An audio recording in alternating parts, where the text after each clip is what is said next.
Welcome back to the deep dive.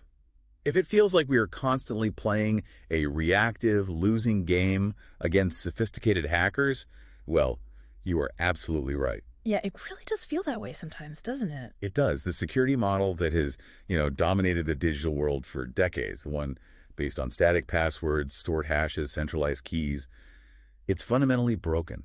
It's failing at scale. We see it constantly. We are seeing massive breaches almost every single week, it feels like.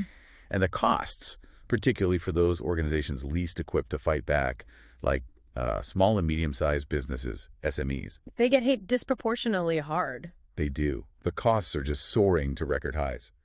So today we are diving deep into an architecture designed not just to patch the holes. Which is what most solutions try to do. Exactly. This aims to completely tear down that traditional security model and replace it with something that eliminates centralized secrets entirely. That's really the mission here, isn't it? We are unpacking the innovation coming out of Blocksmith and their comprehensive security ecosystem, the Pleione suite. Pleione. Okay. Yeah. And our goal here is to move past the simple, high-level marketing claims and truly understand the engineering. What actually powers this new defense mechanism? Right. Get under the hood. Exactly. This isn't just like a minor upgrade to encryption. This is about achieving what they actually term post-breach resilience. Post-breach resilience. That sounds different. Like accepting the breach happens. That's a big part of the philosophy. So we're going to explore how their keyless, hashless, and continuous behavior-based protocols are redefining what security really means for the modern digital era. Especially for those vulnerable sectors. Absolutely. Particularly when you consider the need to provide, real enterprise-grade defense to vulnerable sectors like SMEs and critical government institutions who often can't afford the big, complex legacy systems. Okay. And to give you the clearest picture possible, our analysis today is drawn directly from Blocksmith's own internal strategy documents, detailed technical overviews, pretty comprehensive market analyses, and even some application proposals. So we've got the source material. We do. This is like a look at the blueprint for what they see as the future of digital defense. And we're going to walk you through exactly why the current system is failing so badly. And it really is failing. And how this new paradigm, this Pleione suite, aims to fix it. Right. And I think to really appreciate the solution, we first have to, properly understand the gravity of the crisis we're in. Look at the stage. Let's start with the grim reality of the escalating threat landscape. The reports tracking ransomware attacks throughout 2023 they were nothing short of shocking. I remember seeing those headlines. We saw basically a doubling of victim numbers compared to just 2022. Yeah. And this isn't just random vandalism, right? This is sophisticated industrial scale crime. Yeah, it's organized. And the common wisdom, the advice people get is just use an antivirus program, change your password occasionally, and you're probably fine. Right. Keep things updated. But the data suggests that's nowhere near enough. There's a catastrophic failure in just basic hygiene, isn't there? Oh, absolutely. The hard truth, based on recent global market reports and cybercrime analyses, is that an astounding 80% of corporate data across all sectors is deemed inadequately secured. 80%. Wow. That's most data. That's the vast majority of the digital world being a soft target. And it gets worse. For about 10% of that data, it holds highly valuable personal and proprietary information. Things like PII, intellectual property. The crown jewels. Exactly. Yeah. Which represents this massive liability just sitting there waiting to be exploited. It's almost like leaving the vault door open. And that inadequate security, it translates directly into massive financial returns for the criminals, doesn't it? This isn't just small-time stuff anymore. This is a global economy. It's absolutely a global economy. It's estimated to be generating over $1.5 trillion annually. Just think about that scale for a second. That's bigger than the GDP of many countries. It rivals the GDP of many developed nations. Yeah. These aren't kids in basements anymore. These are sophisticated, well-funded criminal organizations that operate like Fortune 500 companies, except their entire business model is exploitation. And when they succeed, the financial fallout for the victims is just devastating. Absolutely devastating. The average cost of a single data breach, according to the latest IBM reports, now stands at $4.35 million globally. And that's just the average. Just the average. And I imagine if you look at specific sectors like healthcare, right, where the data is inherently more valuable or perhaps more regulated, The numbers must be terrifying. They become truly astronomical. The healthcare sector is a prime example. It's a constant magnet for these attacks, precisely because medical records, which often include everything, right? PII, insurance details, incredibly intimate health information are extremely valuable and, crucially, permanent on the dark web. Right, you can't just change your medical history like a password. Exactly. So the illicit sale of just medical data alone is estimated to net approximately $160 billion per year. It's a huge market. 160 billion, just from selling health records. Just from that. Now, ransomware, which is the act of locking up the systems themselves rather than just stealing the data, that actually brings in a slightly smaller slice, maybe around $1 billion annually. Still $1 billion. Still $1 billion. But ransomware often has the most immediately disruptive effect, right? It shuts down hospitals, critical infrastructure, essential services. These attacks are so lucrative simply because our current systems provide these predictable, exploitable weaknesses. And then once you are hit, you face this agonizing dilemma about whether to pay the ransom or not. And paying seems to just fuel the fire, doesn't it? It's the ultimate lose-lose situation, really. Back in 2020, data showed that 68% of organizations targeted by ransomware eventually paid up. They believed it was the fastest path to recovery, to getting their systems back online. You can understand the pressure they're under. Completely. But here's the sobering statistic. Studies show that at least half of those companies that paid the ransom were still unable to recover all their data. Half. So you pay millions, and you still might not get everything back. Exactly. You're spending millions, you're potentially funding the next wave of criminal activity by proving their model works, and you still might not fully recover your operational capabilities. It's a terrible position. And the core problem, you're saying, is that our current architecture basically provides criminals with all the ammunition they need once they manage to breach that initial outer wall. That's it in a nutshell. Once they're inside, the traditional castle model offers very little defense for the secrets stored within. Okay, this brings us right to the fundamental weakness that Blocksmith is trying to address. The structural failure of, well, storing secrets in the first place. The reliance on stored secrets. And we have a very powerful and unfortunately very recent case study that illustrates this point perfectly. This was the major cybersecurity breach at the U.S. Treasury Department back in December 2024. Ah, yes, that was a big one. And it was a textbook example of systemic failure due precisely to misplaced trust in a centralized secret. And it wasn't even necessarily a direct fault of the Treasury's own internal security, was it?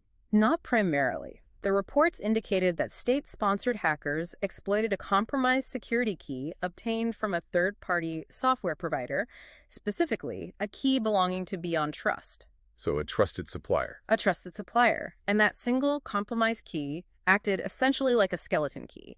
It granted the attackers remote access directly into employee workstations and allowed them to exfiltrate unclassified documents housed within the Treasury systems. So the attack wasn't some incredibly complex zero-day exploit. It was basically credential theft from a third party.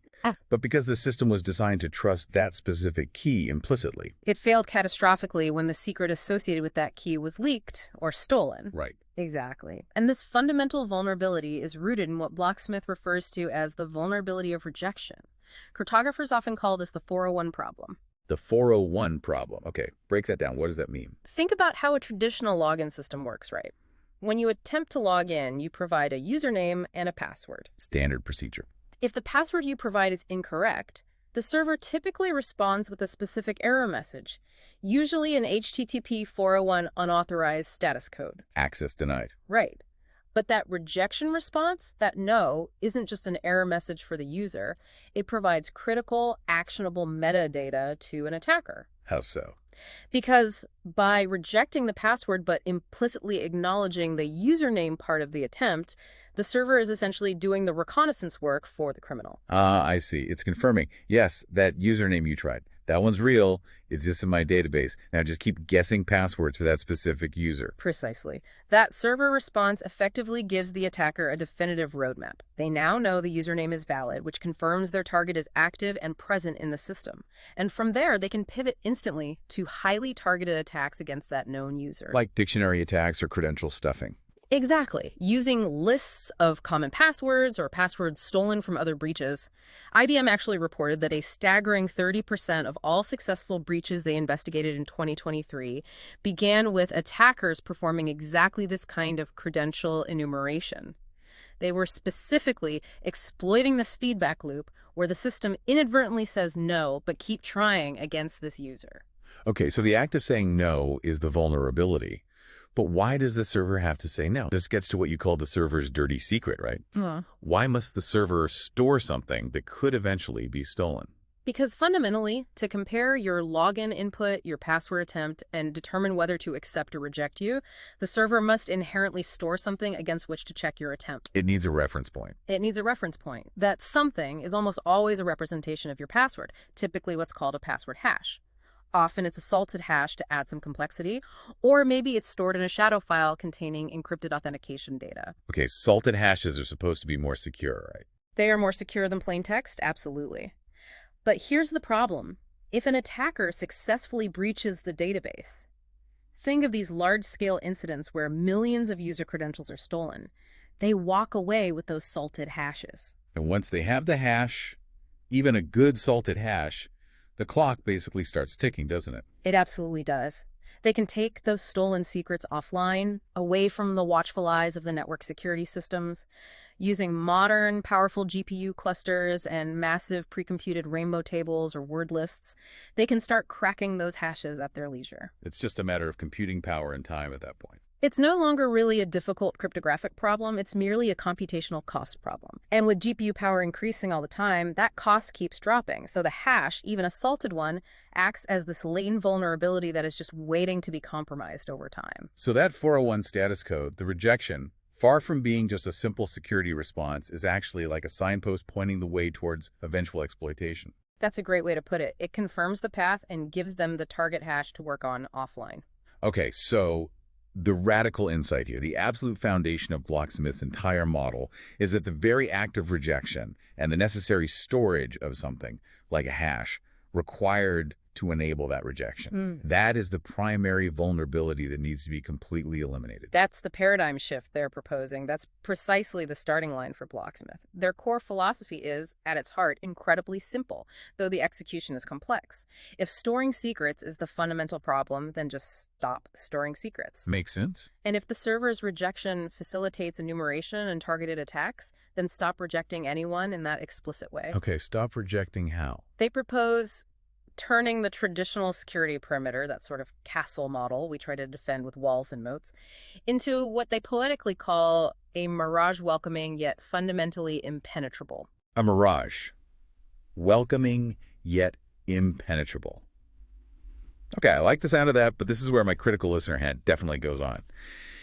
If a server is truly hashless, as they claim, if it doesn't store any representation of my password or secret to compare against, how on earth can it confirm my identity? How do you, the server, know that I am me? Yeah, and that's the absolute key shift in thinking required here. In the Blocksmith paradigm, the server doesn't seek to know your password, nor does it need to. Instead of the old model, store a hash, receive a password attempt, hash the attempt, compare the hashes, the process is completely different. Okay, well, walk me through it.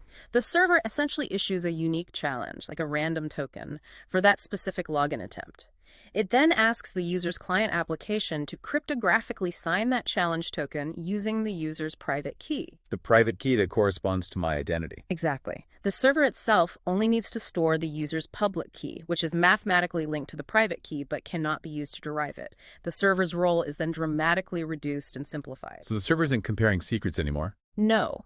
It doesn't hold the secret. It doesn't receive the secret. It merely verifies the validity of the digital signature on the challenge token that's presented back to it using the public key it has on file. Okay, so the server never actually sees my private key, nor does it store the hash that represents my password. It only verifies a mathematical relationship. Does this signature correctly correspond to the public key I have for this user? Precisely. It's a mathematical proof of possession, not a comparison of stored secrets. And here's the crucial consequence for security, getting back to that 401 problem. The server never needs to provide an explicit 401 unauthorized status code. Why not? What happens if my signature is invalid? Maybe I used the wrong key, or the signature is corrupted. If the signature presented is invalid according to the public key, the connection might simply appear to fail, or it might loop, or maybe it presents only generic, non-specific public information. The system doesn't need to say wrong password for user X. It merely acknowledges internally, yes, this signature is valid for the public key presented, granting access based on that proof, or it concludes, no, this signature is invalid and nothing further happens. So there's no confirmation that the username was correct if the signature fails. Exactly. Since there is no stored hash or credential to compare against for that specific username, there is effectively nothing for an attacker to enumerate. There's no signal confirming a username is valid if the signature fails. And, just as importantly, there's nothing valuable related to the password for them to steal from the server database and try to crack offline. Wow, okay. That fundamental change in how verification actually occurs must drastically change the user experience too, right? Moving it away from these binary all-or-nothing login walls we're so used to. It does.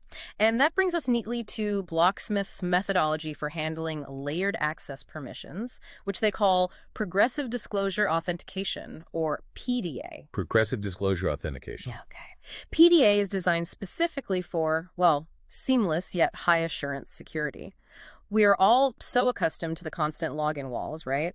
The mandatory MFA prompts every time we refresh a page or access a new resource. The friction, it's constant. It's constant friction. PDA aims to eliminate a lot of that. It works by starting every user session, by default, as completely anonymous or with the lowest possible privilege level. Then it seamlessly escalates the user's access permissions based on them providing verifiable cryptographic proofs as needed. So instead of being stopped at a security gate and asked for ID up front, you're kind of always inside the system, but maybe just in the public lobby initially. And you have to prove who you are to get access to more sensitive areas. You climb up what they call the trust ladder. That's a perfect analogy. Climbing the trust ladder.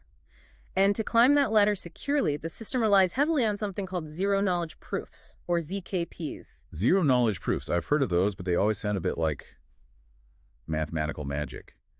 How do you prove you know something without actually revealing the thing you know? Yeah, it does sound counterintuitive, doesn't it? But think of it this way, with a simple analogy.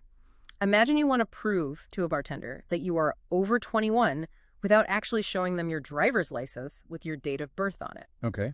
Using a ZKP, you might present a kind of cryptographic puzzle or equation that can only be solved correctly if the birth year encoded within your credentials meets the criteria, i.e. is 21 or more years ago. The bartender, the verifier, checks the solution to the puzzle. They don't see your actual birth date, the secret, but by verifying the puzzle's solution, they cryptographically confirm the property you claimed, being over 21. Okay. So the proof verifies the claim without exposing the underlying data. Exactly. PDA uses these kinds of cryptographic proofs, often derived from the unique key combination we'll talk about later, to automatically and often silently grant incremental access to different resources or data sensitivities. The user experience feels smooth because there are fewer explicit prompts, but the security remains cryptographically rigid behind the scenes. And that seamless progression also eliminates a massive vulnerability inherent in traditional multi-factor authentication, doesn't it? Which is the fact that every single MFA prompt is an interruption, a point of friction, that humans are unfortunately trained to just click through or sometimes even find ways to defeat because it's annoying. Precisely. MFA fatigue is a real security problem. PDA aims to reduce that reliance on explicit interruptive prompts. And this PDA system also includes one of the most, frankly, intriguing concepts in the entire Pleione suite, the decoy mechanism. They also sometimes refer to this as implementing silent alarms. Decoy mechanism, silent alarms. Okay, this sounds like it's about mitigating threats that go beyond just remote hacking or phishing attempts, right?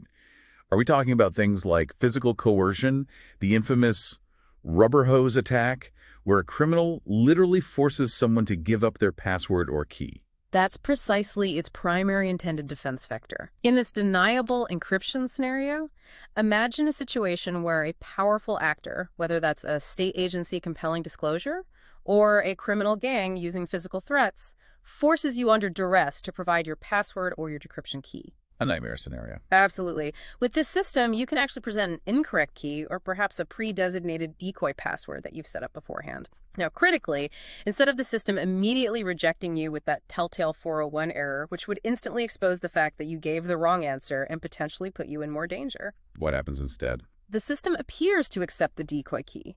The data actually decrypts, but it decrypts into plausible-looking but ultimately incorrect or useless information. So the attacker gets something. They get files, maybe documents that look real, but they're actually just junk or misleading. Precisely. They might get, say, an old, outdated version of a contract, or perhaps a financial spreadsheet. But with all the figures slightly rounded or obfuscated, plausible, but not the real, sensitive data. And crucially, the very action of you presenting that specific decoy password automatically triggers a silent alarm internally within the system. Ah, the silent alarm part. Yes.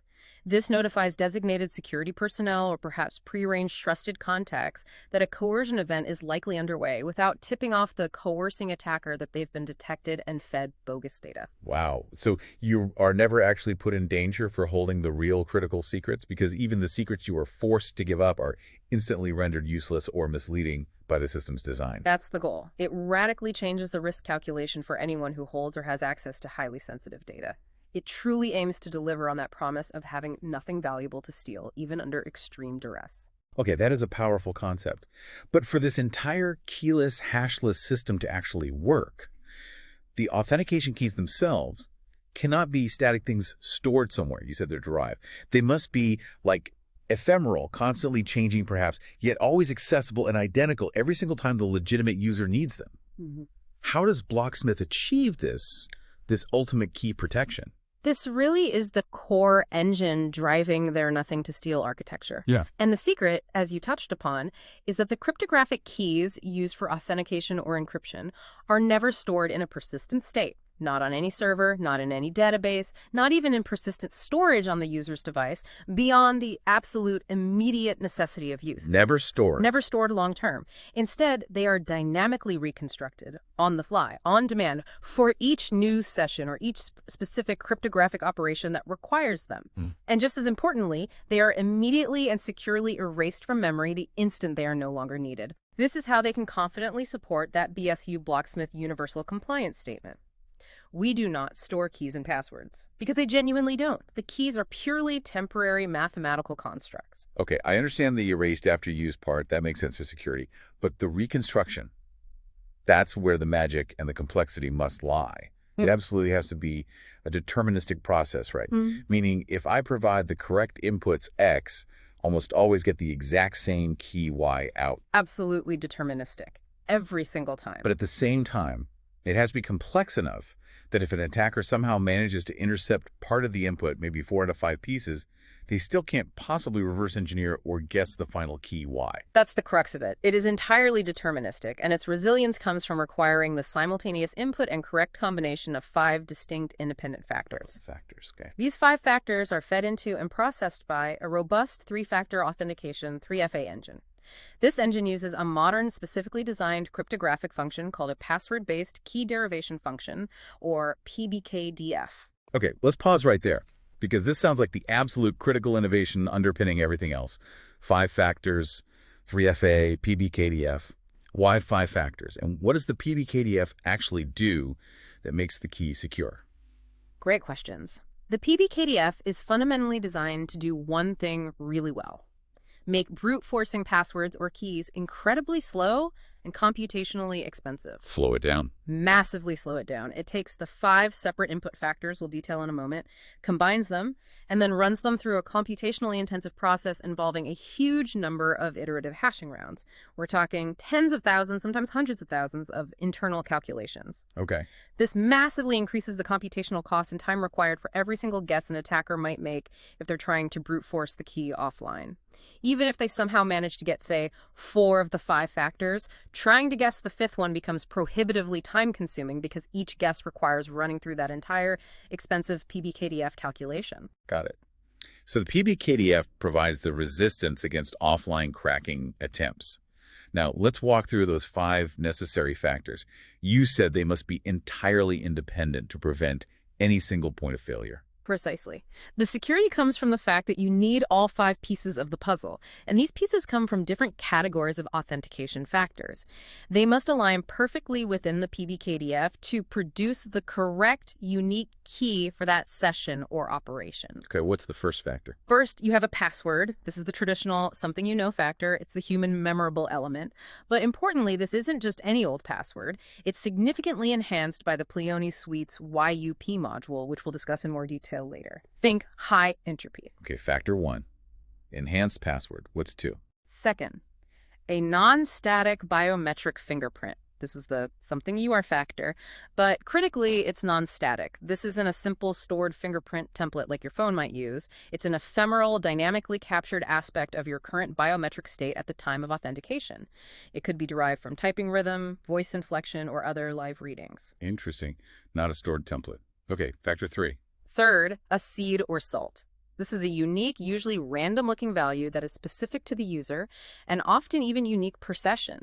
Its primary purpose is cryptographic, to ensure that even if two different users somehow chose the exact same password, factor 1, the final derived keys would be completely different because their salts are different. Right. And traditionally, the salt is stored on the server alongside the hash, isn't it? So if the server database is breached, attackers get millions of salted hashes. In a traditional system, yes, the salt is often stored at the hash. But here, the architecture is different. The salt is used as input to the derivation function, but the resulting key itself is never stored on the server. And crucially, we add 2 more factors to make server-side compromise even less useful. Okay, factor 4. Fourth is a remote one-time seed.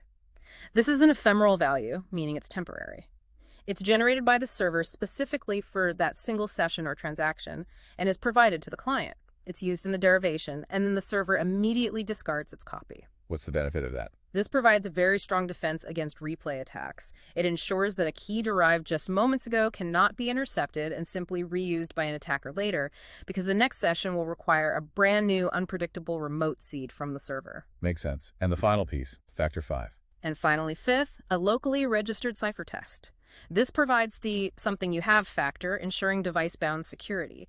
It essentially binds the authentication attempt to a specific trusted device that the user has previously registered. How does that work? Typically, it involves using secure hardware on the device, like a secure enclave on Apple devices or a TPM chip on PCs. A unique cryptographic secret is stored securely within that hardware chip during registration. This ciphertext, derived from that secure chip, is required as the fifth input factor. It proves that the authentication attempt is genuinely originating from your registered, trusted machine, not from a cloned device or a remote attacker's machine. Okay, 5 factors. Enhanced password, non-static biometric are user session salt, unique, remote one-time seed ephemeral, and local device ciphertext half. That sounds incredibly secure, layering multiple types of factors. Well, But doesn't it also sound incredibly complex to manage from a user perspective? Does this not introduce massive friction? that's a very valid critical question, right? Security versus usability is always a balancing act. Always. What happens if one factor, say the non-static biometric scan, fails for some reason? Maybe my typing rhythm is off because I hurt my hand. Does the entire system just paralyze? Am I locked out? That's where the tight integration of the whole Pleione suite, particularly the progressive disclosure authentication, PDA we talked about, comes into play. For the end user, the process aims to be streamlined because the client software is designed to handle the collection and submission of these factors as automatically and silently as possible in the background. So I'm not consciously juggling 5 things. Generally, no. For instance, that non-static biometric fingerprint isn't usually an explicit scanner prompt like unlocking your phone. It's often collected passively and continuously, perhaps through your typing biometrics as you enter your password, or maybe via other passive device metrics your phone or computer can gather. Okay, that makes it less intrusive. But what if one does fail? My hand and jury example. Right. If one factor temporarily fails or provides a low confidence reading like your typing is abnormal, the PDA system doesn't necessarily immediately block all access. Instead, it recognizes the reduced level of assurance. Based on predefined policy, it might then take a number of actions. Such as? It might perhaps seamlessly request an additional secondary proof, maybe a quick tap notification on your registered phone, something simple. Or, more likely, it might automatically downgrade your current access permissions using PDA. You might suddenly find you can still read your email, but you can't access the highly sensitive financial reporting folder until the system regains higher confidence in your identity. Ah, okay, so failure doesn't automatically mean total lockout. It means appropriately limited access until trust can be fully reestablished. That's a crucial distinction for usability, isn't it? It's absolutely critical. It allows security to be robust without being brittle. Now, consider the attacker scenario you mentioned earlier. Let's say an attacker somehow manages to get 4 out of the 5 factors. Maybe they phished the password, stole the device, intercepted the remote seed somehow, and even got the salt. But they're missing that live, non-static biometric factor for the current session. Are they out of luck? Based on what you've said about the PBKDF, yes. They are entirely out of luck. Because of the deterministic nature of that complex PBKDF calculation, the final output key, the one needed to sign the challenge or decrypt data, is the unique result of combining all 5 specific input components through those hundreds of thousands of iterative hashing rounds. Change one input even slightly. And the final derived key is completely different. It won't match the expected value. Since the valid key is only constructed for that specific session's derived requirements, using the ephemeral remote seed, the current biometric reading, etc., the attacker cannot simply plug in the 4 factors they stole yesterday and hope to get access today. The key they derive will be wrong, the signature verification will fail silently, and they get nowhere. The genius of it, then, seems to be that the essential data, the secrets, the key derivation materials, they remain independently secured across different factors and locations. User's head, user's body, user's device, the server momentarily. There is no single centralized point an attacker can target to steal the key and gain persistent access. Exactly. The key itself is only ever a fleeting, temporary construct, born from the convergence of these 5 factors for a specific moment in time. That's what delivers on the keyless promise, then. It's not that keys don't exist, it's that they aren't stored. Precisely. It eliminates the massive risks associated with centralized key storage while maintaining the strongest possible cryptographic integrity for every single access attempt or operation. Okay, that framework is impressive. Let's move into the specific modules within the Play-Own suite that Blocksmith offers to make all this happen. Let's begin with the module that tackles what most people, and probably most security professionals, would consider the weakest link in almost every corporate infrastructure. The humble password. Yeah, the password problem isn't going away, is it? Not anytime soon. This module is called YUP, which stands for apparently yet unbreakable password. Quite a claim. It is a bold claim. YUP is designed to perform a sort of, well, digital alchemy, maybe. It takes that human memorable input, your actual chosen password or passphrase, and transforms it internally into a cryptographically strong and crucially non-efficiable credential. This resulting high entropy value then becomes that critical factor 1 input for the 5-factor key derivation process we just discussed. Why is that transformation step so vital? If the 5-factor derivation is so secure, does the initial password strength matter as much? It matters immensely, because regardless of how secure the subsequent derivation process is, that initial input password remains potentially vulnerable to attacks that happen before the derivation, right? Things like social engineering, phishing attacks, where you might type it into a fake website, or even just simple brute force guessing if the password itself is too weak. YUP aims to harden that very first step. Okay, so how does BSU Blocksmith Universal, their tech, actually enhance the inherent strength or entropy of a user's memorable password to make it, as they claim, virtually unbreakable by modern brute force techniques? They achieve this enhanced entropy primarily through 2 main techniques working together. First, and this is quite innovative, they harness the full potential power of the 32-bit Unicode character spectrum for password creation and internal representation. 32-bit Unicode. Okay, what does that mean in practice compared to standard passwords? It means the available character set for creating your password isn't just limited to the, 90 or so characters we traditionally use, uppercase AZ, lowercase AZ, numbers 0, 9, and a handful of common symbols. That's right, the usual suspects. Instead, it potentially incorporates thousands of possible characters from across the entire Unicode standard. Wait a minute, are you saying users could include things like emojis in their password or characters from different languages? Precisely. Emojis, complex symbols, characters from various scripts like Cyrillic, Greek, Chinese, Japanese, Arabic, anything supported by the 32-bit Unicode spectrum can potentially be part of the password phrase. Wow. That must vastly increase the potential password space, the number of possible combinations. Exponentially. Just for a rough comparison. Yeah. Think about the security level, the entropy. offered by a standard 12-character password that only draws from those 90 or so traditional characters. Now compare that to a 12-character password that can use the vastly expanded Unicode set.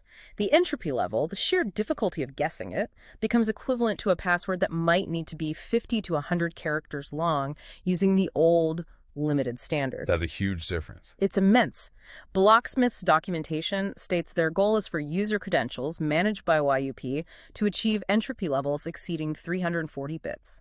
At that level, brute force cracking becomes mathematically infeasible within any conceivable human or technological timeline, even assuming future advancements. Okay. That approach immediately invalidates the entire threat model of traditional dictionary tags and GPU-based hash cracking, assuming the password uses that Unicode space effectively.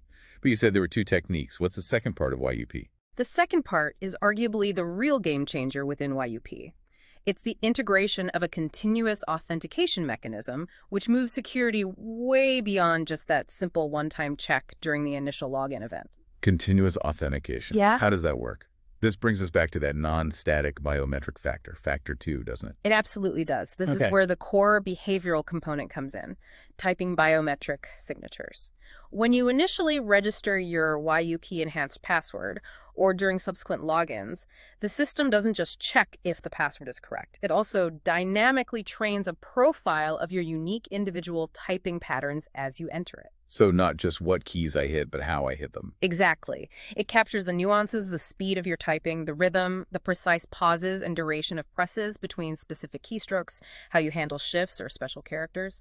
This highly individual signature becomes a continuous, living part of your authentication profile, constantly refined over time.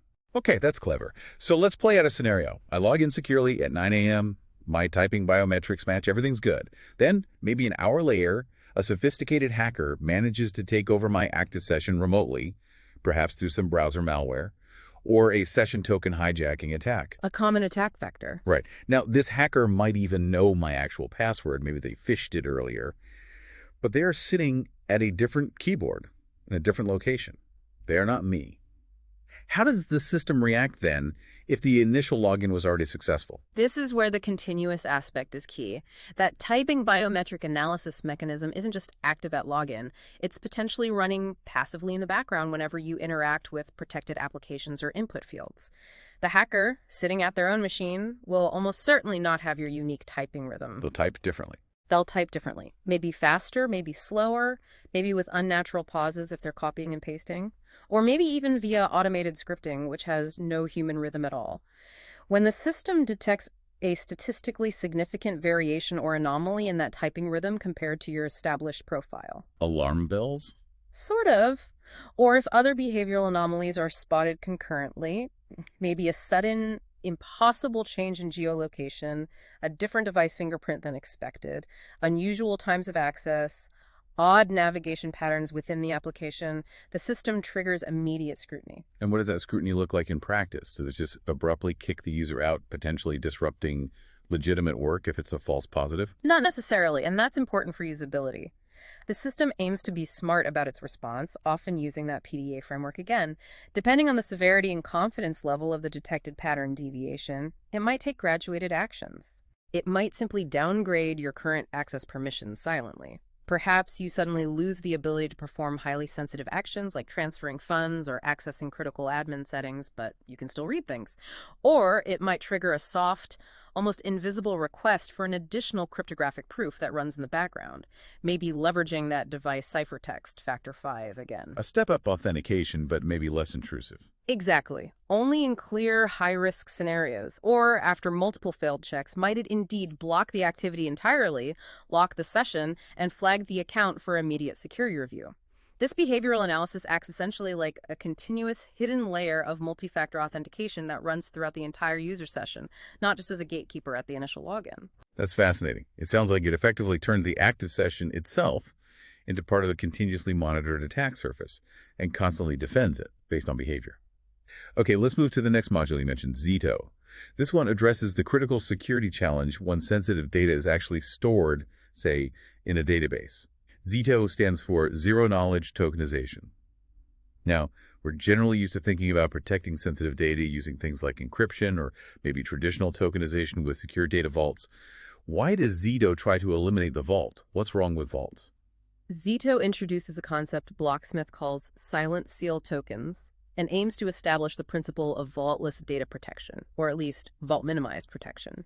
In traditional tokenization systems, you're right, the process usually involves replacing sensitive, personally identifiable information, PII, like credit card numbers, bank account details, social security numbers, with a non-sensitive, often random-looking placeholder called a token. Right, the token goes in the main database. Exactly. And the original sensitive PII is then removed from the main application database and stored securely in a separate, highly protected system. Usually, this is a dedicated hardware security module, HSM, or a specialized, heavily fortified database known as a data vault. Should sounds pretty secure. The vault is locked down tight. It is designed to be secure. However, that vault, while secure, still represents a single, extremely high-value target for sophisticated attackers. If they do manage to compromise the vault itself, they potentially get access to all the original PII for all the tokens. It's a centralized honeypot of sensitive data. Ah, the single point of failure return. Exactly. Zito aims to make that centralized, dedicated vault unnecessary or at least significantly less critical by changing how the tokens work. By applying zero-knowledge cryptographic principles during the tokenization process itself, sensitive PII, let's use IBANs, international bank account numbers, or other unique account identifiers as an example, is replaced with tokens that are designed to be truly valueless in isolation. How are they more valueless than a traditional token? A traditional token is just a random string too, isn't it? Yes, but a traditional token often implicitly or explicitly holds a pointer or reference back to the specific location in the secure vault where the real data is stored. The token itself might be random, but it's directly linked to the sensitive data. Zito tokens, using silent seal technology, are cryptographically generated and sealed in such a way that the token itself holds no discernible mathematical relationship or direct pointer back to the original PII. So the token isn't a map reference to the treasure. Exactly. The only way to reliably reverse the process to detokenize the Zio token and retrieve the original sensitive TII is through the highly secure multi-factor key derivation process we discussed back in Section 3. The tokenization and detokenization services are designed to be cryptographically dependent on that dynamic five-factor key and are kept functionally separate and isolated from the primary application database where the tokens reside. Okay, so let's connect the dots. If a transactional database that's protected by Zito gets breached, which, let's be honest, happens depressingly frequently. And the attackers gain access to What? only a database full of these Zito tokens. These tokens are, for all practical purposes, useless to them in isolation. Because they don't have the 5 factors needed to derive the key to detokenize them. Precisely. They have no efficient means of reverse engineering the tokens back into the sensitive PII because the necessary key material, that dynamically derived 5-factor key, is never stored alongside the tokens, or anywhere, really. It only exists ephemerally when a legitimate, authorized user performs an operation requiring detokenization. Blocksmith apparently analyzed the massive data breach at the French telecom company. Free, right? What was the insight there? Yes. Their analysis concluded that had that company been using a Zito-like vaultless tokenization system for the compromised customer data, like IBANs, the cybercriminals would have stolen only a large volume of unusable, valueless token identifiers, rather than millions of actual sensitive financial records that could be immediately misused. So the breach still happens, the database is compromised, but the impact is massively reduced. Yeah. Regulatory fines would be lower, customer harm minimized. Exactly. It massively reduces the potential financial and reputational damage from a data breach. It's a prime example of that post-breach resilience philosophy in action. Okay, this really is thinking about security differently. You accept the database breach is likely, maybe even inevitable, but you architect the system to render the stolen data itself useless. That's the core goal. The focus shifts decisively from purely perimeter defense, keeping them out, to robust data defense, making what they steal worthless. All right, now let's address another growing challenge in modern IT, the security of digital identities that aren't actually human. Every complex organization nowadays uses a huge number of AI agents, automated service accounts, system bots, IoT devices, what Blocksmith calls non-human identities, or NHIDs. NHIDs are often the hidden, forgotten vulnerabilities lurking within most enterprise systems, aren't they? They seem like it. They often operate with highly elevated permissions, sometimes even God mode access across systems. And they're typically far less audited and scrutinized than human user accounts. Their credentials might be static, stored in configuration files, rarely rotated. The juicy target. An incredibly attractive target. If a hacker manages to compromise just one critical automated service account, they might be able to silently compromise the entire infrastructure, moving laterally for weeks or months before detection. So how does BSU propose to ensure accountability and security for these potentially very powerful NHIs without introducing the impossible friction of requiring, say, human oversight every single time an automated script needs to run? BSU addresses this significant governance gap by enforcing a principle they call human-backed accountability. The system architecture mandates that every single non-human identity created and operating within the environment must be inextricably linked back to a specific, responsible human identity within the organization. So every bot needs a human owner or sponsor. Essentially, yes. But it goes further. The credentials and cryptographic certificates used by these NHIDs, think API keys, service account tokens, device certificates, are not just generated randomly. They must be digitally signed and periodically re-signed by their designated human owner using their own secure credentials. So the human owner, who is themselves secured by the robust YUP password system and the continuous typing biometrics we discussed, their secure identity becomes the ultimate custodian and guarantor of the NHID's digital secret or permission. Correct. The NHID's certificate or token is effectively issued under the verified trust context of its human owner. This has a powerful security implication. If that human owner's own continuous authentication profile shows anomalies, for example, maybe they suddenly stop interacting with the system entirely, or their typing biometrics drastically change, suggesting coercion or account takeover. The system can react. The system can be configured to automatically react by revoking or suspending the validity of the certificates and credentials previously issued to all the NHIDs linked to that potentially compromised human owner. That's clever. It integrates non-human entities directly into the overall continuous authentication and privileged access management framework, significantly reducing that often overlooked attack surface. It provides critical governance and traceability, bridging that dangerous gap between automation and human responsibility. Okay, one more specific module from the Pleione suite to discuss. This one tackles solutions for fighting real-world fraud, specifically addressing the growing problem of scams involving QR codes, particularly in payments. Yes, this is a fascinating intersection of physical world security vulnerabilities and digital defense mechanisms. A really perfect illustration of the kind of threat this addresses was that phishing campaign that targeted apartment tenants in the Vaud canton of Switzerland a while back. What happened there? Scammers sent out highly convincing fraudulent emails and even physically mailed falsified rent payment slips. These looked identical to the real thing, but they contained the scammer's bank account details instead of the landlord's. They tricked numerous tenants into sending their rent payments directly to the criminals. The visual deception was almost perfect. And QR codes make that kind of deception even easier, right? Absolutely. QR code-based scams are rampant and growing. Think about someone tampering with the QR codes printed on public parking meters or on restaurant menus for ordering, or even on invoices left in mailboxes. A simple, carefully placed sticker with a malicious QR code printed on it can instantly redirect payments or sensitive logins to a fraudulent destination. Thousands of dollars can be diverted very easily. Because fundamentally, a standard QR code is just a visual representation of a link or data.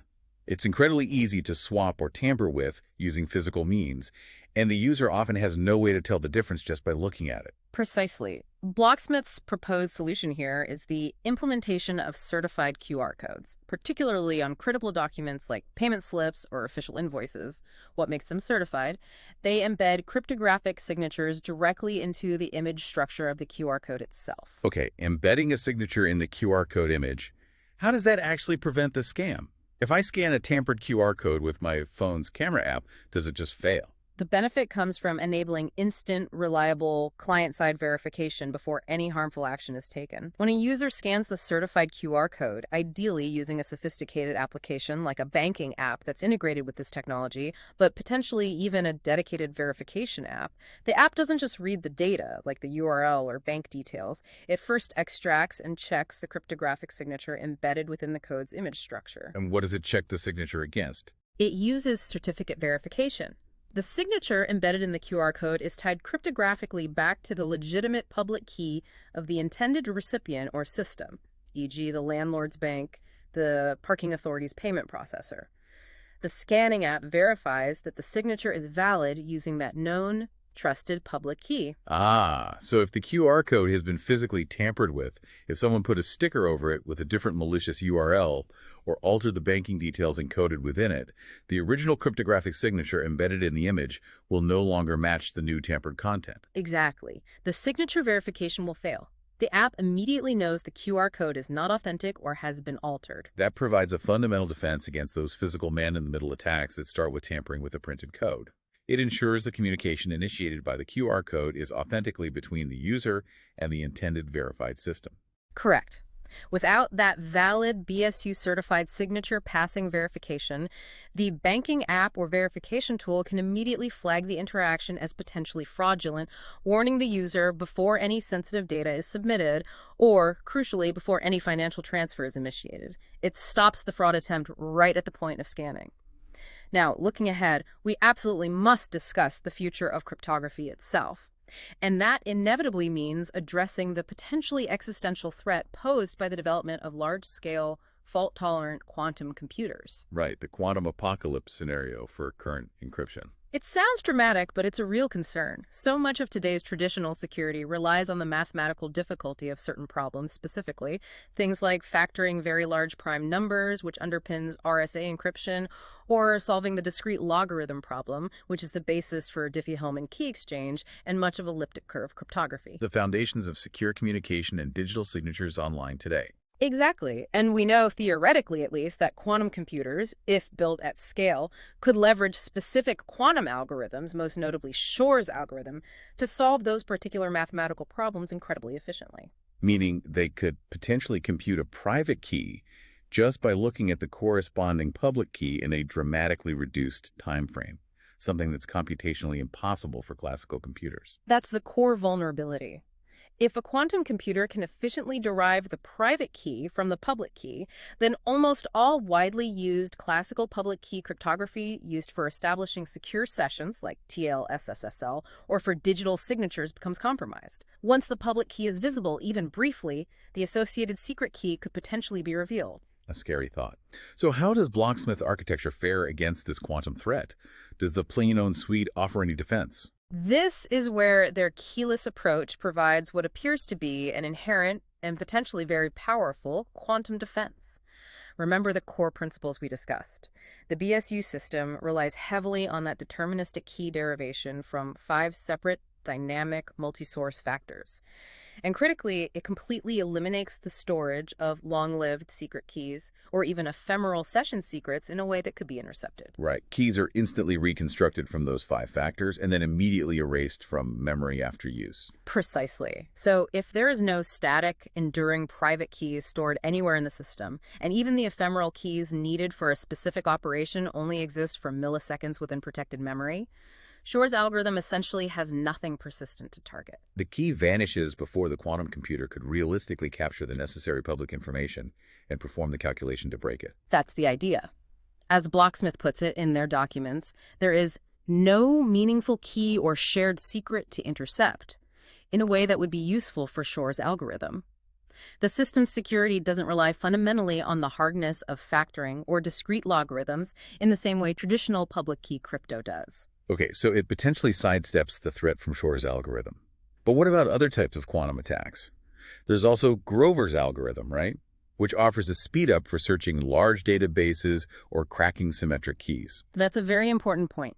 Grover's algorithm offers a quadratic speed up over classical brute force search attacks.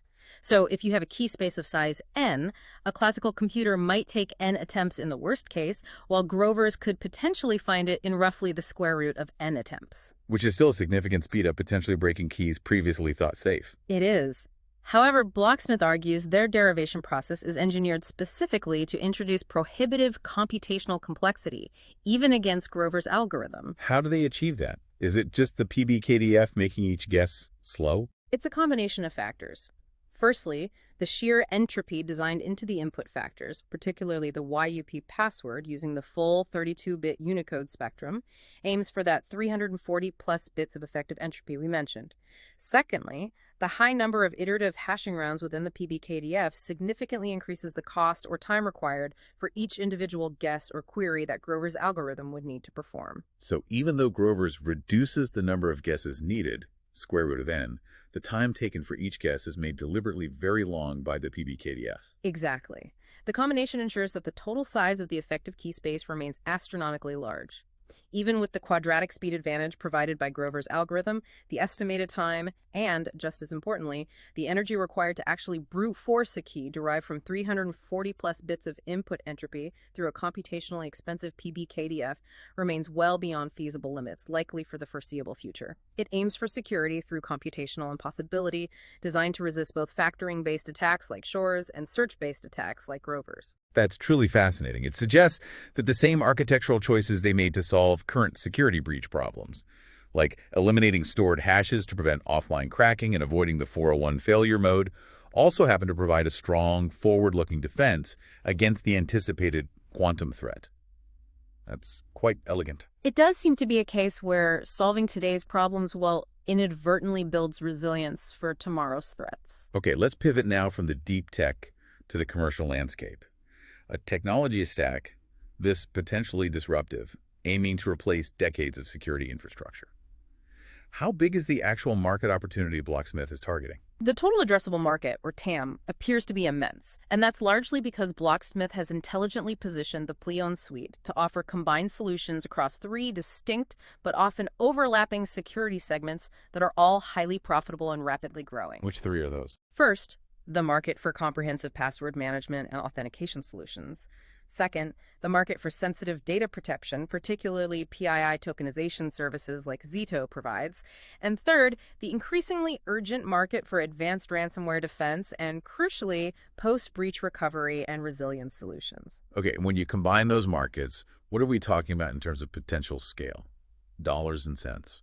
Based on the market analyses we reviewed, which aggregate projections from various sources, the combined global size of just these specific target markets is projected to reach somewhere between $100 billion and $110 billion annually by the 2030 to 2032 timeframe. Wow, over $100 billion a year. That's substantial. It's huge, and the overall compound annual growth rate, or CAGR, for these related security technologies is consistently robust, generally estimated to be somewhere in the range of 18% to 25% per year leading up to that point. This clearly indicates an enormous and sustained market appetite for new, more effective security solutions like the ones Pleon offers. Okay, massive market potential. But who is the prime target audience for the Pleon suite initially? Given the sophistication we've discussed, it sounds like something aimed squarely at large enterprises. Yet, you mentioned their focus earlier. Right, and this is a key part of their strategy. While the underlying technology is absolutely enterprise-grade in its capabilities and security posture, BSU's stated strategic focus, at least initially, is primarily on small and medium-sized businesses. SMBs. SMBs first. That seems slightly counterintuitive. Yeah. Why target the smaller players first with such advanced tech? It's actually a highly rational strategic decision when you look at the market dynamics. SMBs are, as we discussed at the start, disproportionately vulnerable. They often lack dedicated security resources, expertise, and the large budgets needed to implement complex, multi-vendor security stacks. They're the soft underbelly. They really are, and the data confirms this vulnerability starkly.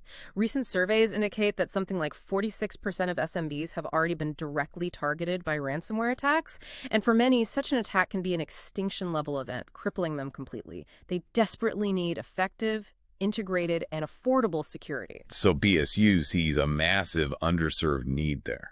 Exactly. Beyond the broad SMB market, BSU is also specifically targeting high-value, data-sensitive vertical sectors where the cost of a breach is exceptionally high. Think health tech, protecting patient data, fintech, securing financial transactions, and critical government technology services, GovTech, where regulatory compliance demands and data integrity are absolutely non-negotiable. Okay, that makes sense. Now, when we compare BSU and the Pleon suite to the existing heavyweights already established in parts of this space, companies like LastPass or Dashlane in password management, maybe Okta dominating identity and access management, or Dell's Metric in traditional data encryption and tokenization, What makes BSU's offering fundamentally different enough to realistically capture significant market share from these giants? That's the multi-billion-dollar question, isn't it? The core differentiator, according to BSU's strategy docs and our analysis, isn't just being slightly better at one thing. It's the deep integration of 5 core, potentially patented innovations into one single, cohesive security suite. Little package. Exactly. This integrated approach is particularly appealing for those resource-limited SMBs who simply cannot afford or manage to stitch together 5 different complex solutions from 5 different vendors. Competitors tend to specialize. Okta does identity well, Vormetric does tokenization well, but Blocksmith aims to do all the critical pieces together. Can you quickly recap those 5 core integrated innovations that set them apart? Sure, let's list them out. First, keyless authentication fundamentally eliminates the stored hash problem that plagues traditional systems. Second, unphishable passwords, YUP, creates extremely high entropy credentials using Unicode emojis resistant to guessing and phishing. Third, continuous authentication incorporates typing biometrics and behavioral analysis to ensure ongoing session integrity, which is a step beyond the perimeter-focused approach of many identity providers like Okta. Fourth, vaultless tokenization, ZERO, offers potentially superior data protection compared to traditional vault-based tokenization like Vormetrics, because the tokens themselves are designed to be useless if the primary database is breached. And fifth, underlying all of this is the philosophy of post-breach resilience. The entire architecture is designed assuming the perimeter breach will eventually occur, making all the other layers focus intensely on mitigating the impact of that breach, rather than solely on prevention. That integrated suite, covering identity, passwords, data, and behavior, all built on that keyless hashless foundation.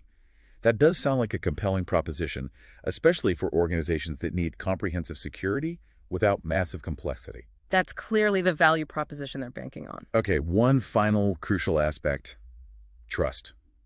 If Blocksmith's entire premise rests on the claim that they are not storing my keys or passwords, how do they actually prove that bold claim to their customers, especially those in heavily regulated industries like finance or healthcare, and to auditors?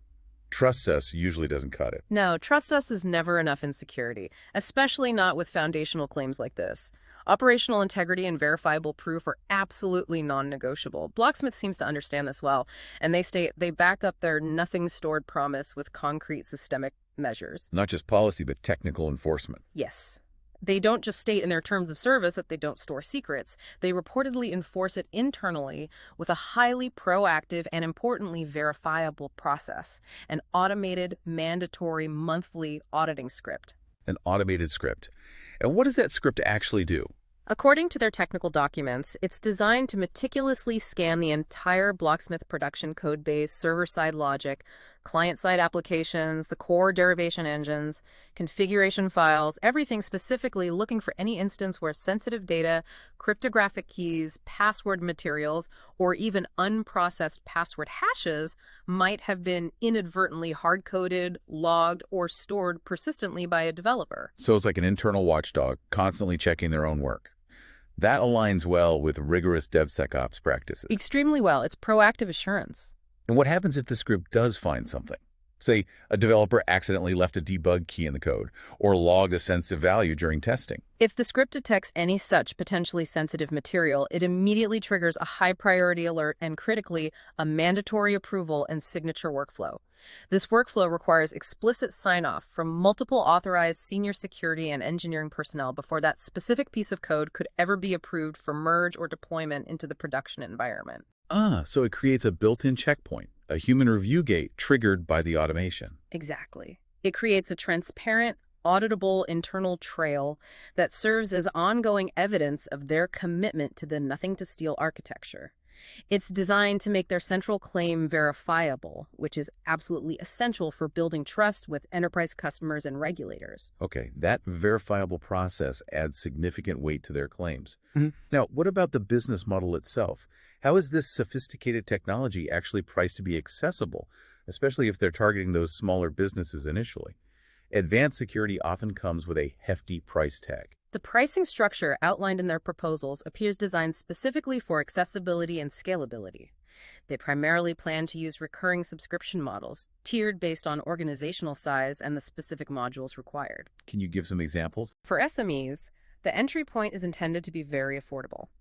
perhaps around $10 per employee per month for the core authentication and unbreakable password (YUP) protection.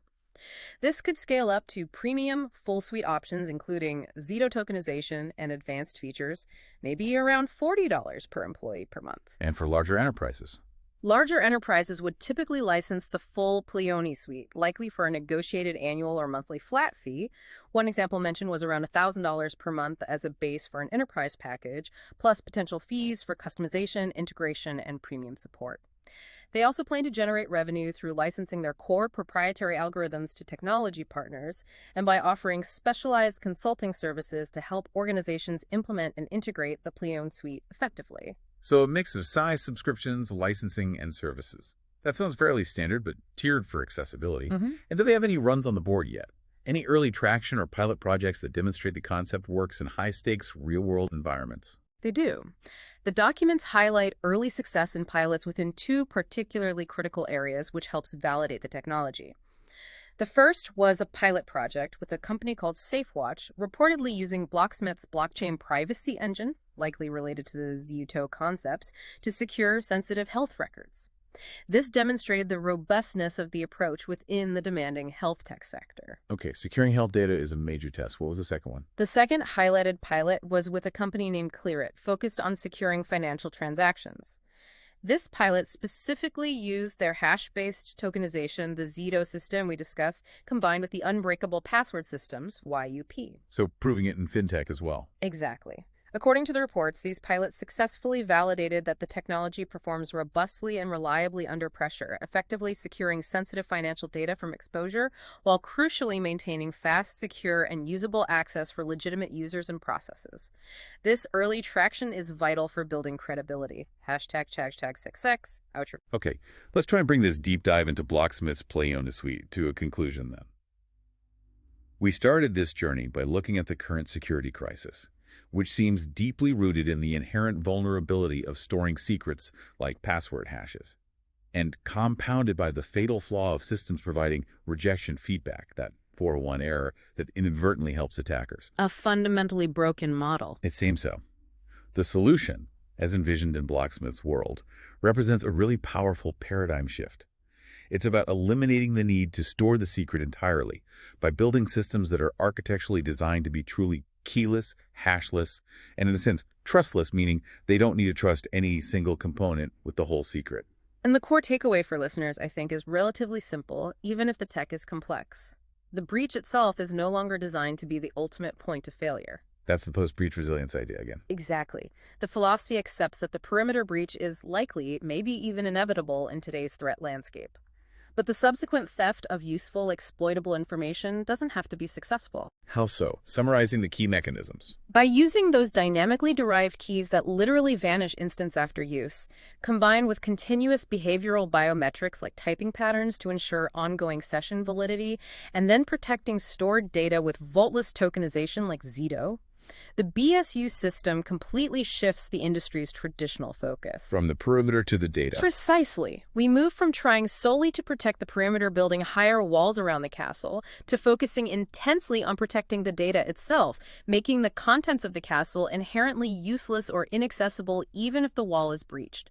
This drastically reduces reliance on fallible human memory, weak passwords, or vulnerable centralized storage, and instead places trust in verifiable, deterministic cryptographic proofs and behavioral signals. It really is a complete change in security mindset, isn't it?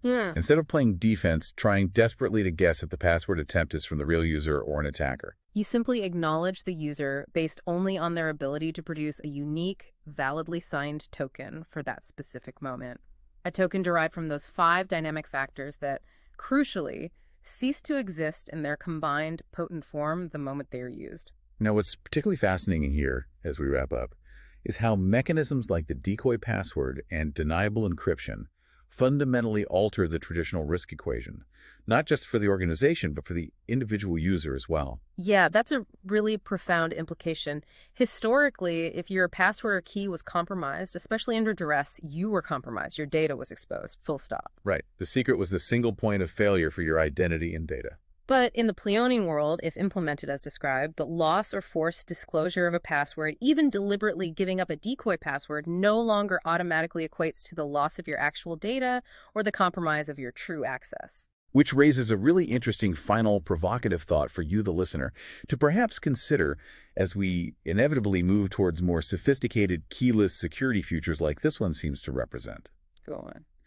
If a security system is engineered to be so resilient that even giving up your password on purpose under duress only grants an attacker access to plausible but ultimately useless decoy data, does that fundamentally change how we think about and value digital ownership and identity itself? That's a deep question. If you can plausibly deny access even when compelled. Right, and perhaps more subtly, what unforeseen societal or even legal risks might this new advanced level of deniable security introduce down the line? Could it be misused? That is definitely food for thought, isn't it? As we navigate towards a world where digital secrets are perhaps no longer static vulnerabilities, but always ephemeral, always deniable constructs. Indeed. Well, we hope this deep dive into the architecture and strategy behind Blocksmith and the Pleon suite has provided you with a clearer roadmap, or at least some stimulating ideas about where high-resilience cybersecurity seems to be inevitably heading. Thanks for tuning in.